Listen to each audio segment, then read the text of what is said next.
Hi hello नमस्ते श्री स्वामी समर्थ पूजा daily ब्लॉगमध्ये आपले स्वागत आहे। हे संध्याकाळचं रुटीन आहे बघा। पोरींची सुट्टी होती त्याच्यामुळं मुलींनी मला गहू वाळवलेला गहू चाळून डब्यात भरण्यासाठी मदत केली थोडीशी। आणि एक बाजरी नीट करत होती आणि एक गहू चाळायला मदत करत होती आणि मुलगा म्हणजे त्याच्यात वतू लागत होता।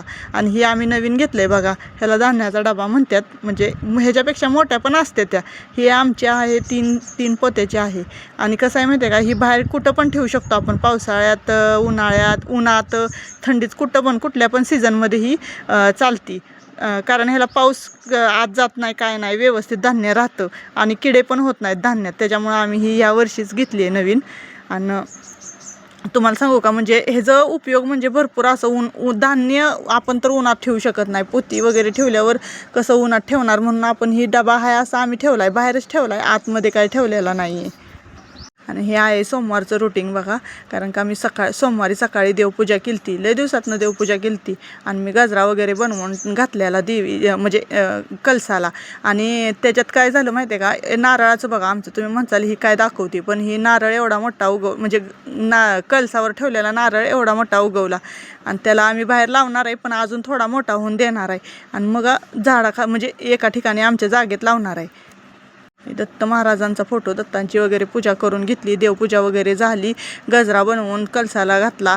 आता म्हणलं खोटा घालण्यापेक्षा रोज नवीन ताजी फुलं येते ती, आणि त्याच्यामुळं मग मी ताज्या फुलांचा घातला आणि झेंडूची फुलं पण होती।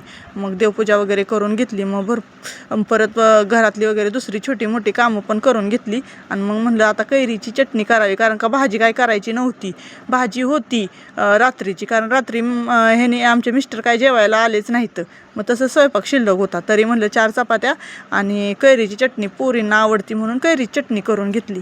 कैरीच्या चटणीमध्ये बघा कैऱ्या, लसूण, हिरवी मिरची, जिरं आणि हे सगळं मी टाकलं, मीठ, हे सगळं टाकून मी मिक्सरमधनं बारीक करून घेतलं, एकदम बारीक बारीक गंधावानी केलं बरं का।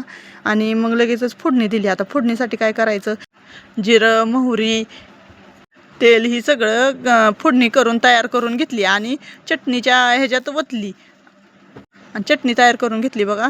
एक नंबर चटणी लागते ही खायला, मस्तच चवीनुसार। नुसतं करून बघा एकदा, मग तुम्ही म्हणसाल खरंच की ही रेसिपी ट्राय करायला पाहिजे। आणि ही पण माझ्या मम्मीची रेसिपी आहे, आणि तुम्ही म्हणसाल की किती रेसिपी मम्मीचे दाखवते, कारण का आईकडनं शिकलेलो असतो आपण काय पण करायला, असं म्हणजे दुसरीकडनं शिकणं आपल्याला, म्हणजे आत्ता काय एक यूट्यूब झालं आहे, परत तुम्हाला सांगते अजून काय काय असे पुस्तकं वगैरे नवीन रेसिपी वगैरे अशा निघाल्यात, ती बघूनच आपण शिकणार ना। पण ह्या पहिल्या काय जुन्या रेसिपी आहेत त्या आईकडनं मुलीकडनं पुढं, म्हणजे अशी पिढी ना पिढी वाढत जाती।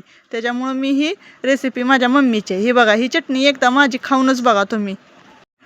चला मग आता बघा, आपण रात्रीचा हा घेतोय जर थोडासा व्हिडिओ, कारण का ही बघा रात्री इतकी छान मोगऱ्याची फुलं उमललेली होती आणि वास पण एवढा छान दरवळत होता का नाही, ह्या दारातनं आमच्या उठूच वाटत नव्हतं, इतकं छान वाटत होतं। आम्ही 11 साडे 11 वाजेपर्यंत दारातच असतो।